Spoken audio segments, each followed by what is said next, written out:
Well, welcome back to Texas Nation. Once again, I'm your host, Grant Levinson. I'm sitting here with Aaron Wolf and Devin Walker, and today we're going to talk a little bit of football. Guys, how are you doing? I'm doing great. Feeling good. Feeling good, doing great. That's awesome. Let's go ahead and jump right into it.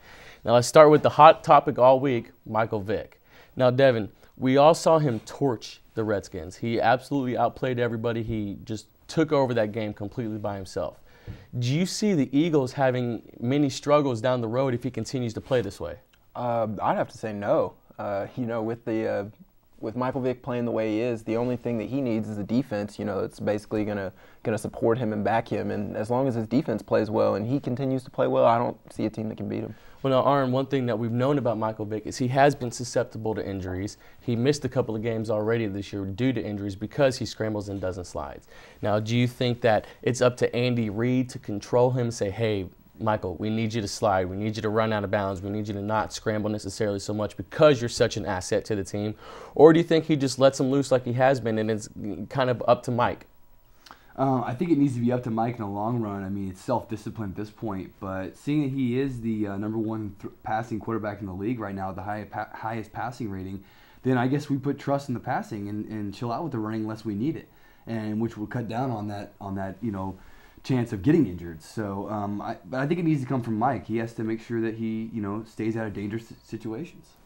Yeah, well, I mean, dangerous situations is something that he seems to always find himself in. He is breaking legs, breaking rib cages, fighting with dogs. I mean, it's just dangerous situations all around. But now somebody who just got into a great situation is Donovan McNabb. Although he got his butt handed to him on live television this past Monday night, he probably really didn't care because earlier that Monday, he signed a $78 million 5-year extension with the Redskins. Devin, do you think that was a smart move by the Redskins? Well, it could be. In the event that that there's labor issues, and there's no football, next season, they can opt out and they will only have to pay him, I think, $3 million, a little over $3 million. Yeah, a little over $3 million. But in the long run, if say that doesn't happen, and the contract guarantees him $40 million. At 35, I don't think Donovan McNabb warrants that kind of money. His skills definitely aren't, at the level that deserve that big of a contract. Well, Aaron, do you think that he's still good enough to make that $78 million worth the Redskins' while? I do. I do think he's worthy of that money, especially when they get some more weapons around him, a couple more receivers, and then a healthy Clinton Portis. You're going to see a different Donovan McNabb. And as long as they keep the offensive line strong and pick up some quality pickups in the offseason, I think it's a good pick. I mean, who else do we have? I mean, who else is there? There really isn't much anyone else. I don't know if y'all noticed, but the Carolina Panthers just picked up a guy who was being a staying-at-home dad to come play quarterback for them this week because they have everyone hurt. So that's pretty much how thin the picking is right now when it comes to free agent quarterbacks. Now, let's go ahead and talk to someone else who is with a new team, and Randy Moss. It's his third team of the season. He had his first game against Miami last week, only had one catch with the Titans. Now, Aaron, do you see this being a problem? Do you think that Randy is going to cause more on the field and off the field issues with this team if he does not start getting the production that he wants? Well, we'll see. It's a little too early to tell at this point. He didn't get too many passes his way, but once again, one of Randy's strong suits that gets constantly overlooked is that he opens up the defense to other players. So I really like to see what's going to happen with the running game and some other threats that the quarterbacks like to throw. Well, Randy does take the ball deep and take the top off the defense. Now, do you think, Devin, that he is going to be able to take the top off the defense? Do you think that throughout the season they're going to start feeding him the ball more? He's going to start becoming that perennial playmaker that he has been in the past? Well, I think it all depends on what the defenses do. I think he has the ability, if you don't have somebody come over the top, have a safety watch him, I think he definitely has the ability to take a corner deep and, and score a touchdown. But I think that the Titans are going to commit that much to the pass, to get him the ball. I don't think so. That's not what they've kind of built their identity off of. They've been a team that's established the run and then, seen what could happen in the passing game. So you feel that Chris Johnson was by far the more beneficiary of this trade when it came to this team? Absolutely. Okay, well, they play Washington next. Do you think that that's going to be a more accurate assessment of how this offense is going to run after they've had, 2 weeks, including that bye and that one game, and then now this week of practice to really get Randy Moss implemented into the offense? Or do you see them really showing everybody how they can really play against Washington this week? Yes and no. Yes, they'll have a good game against Washington, but I'm sorry, I have not been sold on Washington's defense. They look really bad, and obviously after last week against Vic, didn't get any better than that. Watching Hainsworth lay on the ground after getting manhandled on the line doesn't make me think that that's a good defense they're going to beat. But I think they will have a good game, and they'll get a little charged up and see if they can carry that energy into the next week. Well, let's see if they can carry that energy into the next week, because when you have guys like Randy Moss who kind of, they've been known to have those attitudes where, I'm going to play when I want to play, do what I want to do kind of attitude.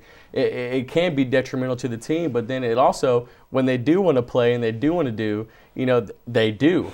They've really been, guys like Albert Hainsworth and Randy Moss can take over games.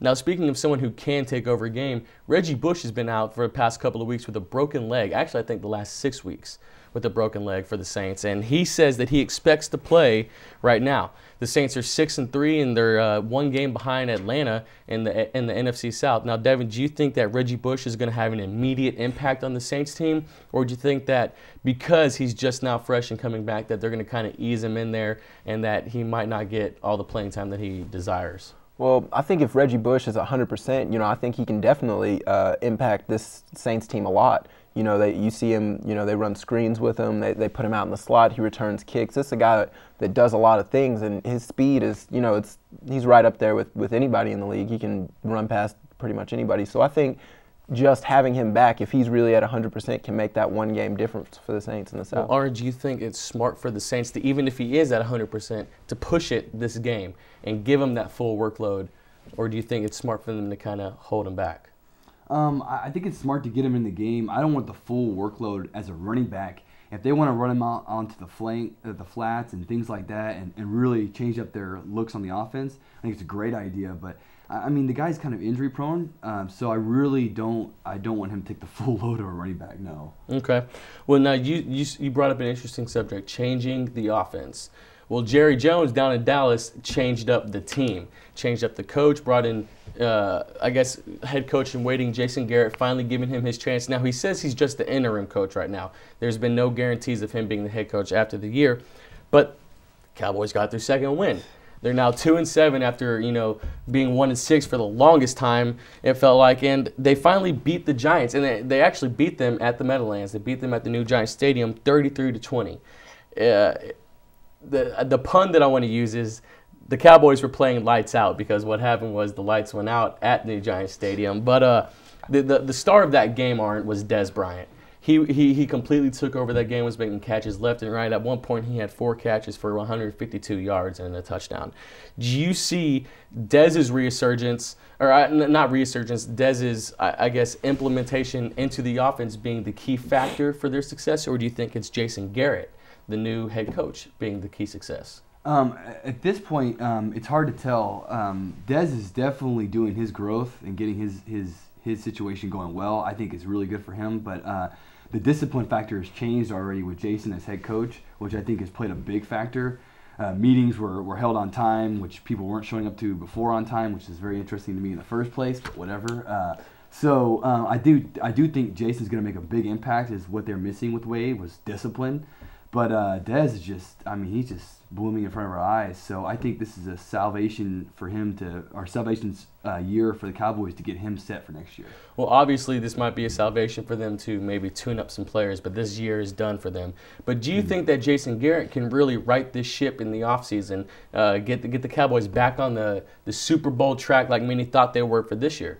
I think it's a possibility. I think coaching might be the problem here in Dallas, but if you think about it, with a team that's this talented, supposedly, because I can't say that they're really that talented, because what have they really done to prove it? Right.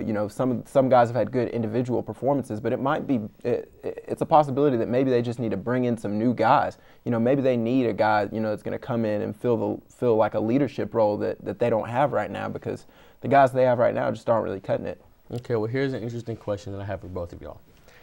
Say John Kitna ends up winning these next 4 games without Tony Romo. Like when Tony Romo's not there, the Cowboys, let's say they start handing out more 33-20 losses to teams, and they're playing well. Jason Garrett and everybody's going well. When Tony Romo comes back, Does he get his starting spot back, or do you keep John Kitna and the steam rolling? Devin? I mean, they might, say John Kitna, say he does get hot, he might actually have the advantage, for a little while. Maybe, they'll get on the Kitna bandwagon. But I think two factors are going to keep him from being the long-term answer. First, they're paying Tony Romo way too much money for him to sit on the bench very long. And secondly, I just don't think I don't think anybody really has a lot of loyalty to Kitna. So I think he has one or two bad games, and they'll be ready to see another quarterback in Dallas. Oren, how do you feel? Yeah, I agree. In some ways, Kitna will not be the long-term solution for sure. But bringing Tony Romo back this season is out of the question. If he gets healthy with his shoulder, I still doesn't need to come back, because the chemistry that's bonding right now between Kitna and Dez and a couple other receivers, let that grow. Like we talked about earlier, this season is basically out of reach. Some ways it is, but it's basically out of reach. So let them grow, let them get better. And then let's just get it back next season and let Tony Romo go at it again. But right now, Kitna's doing his thing, so let him. Great points, guys.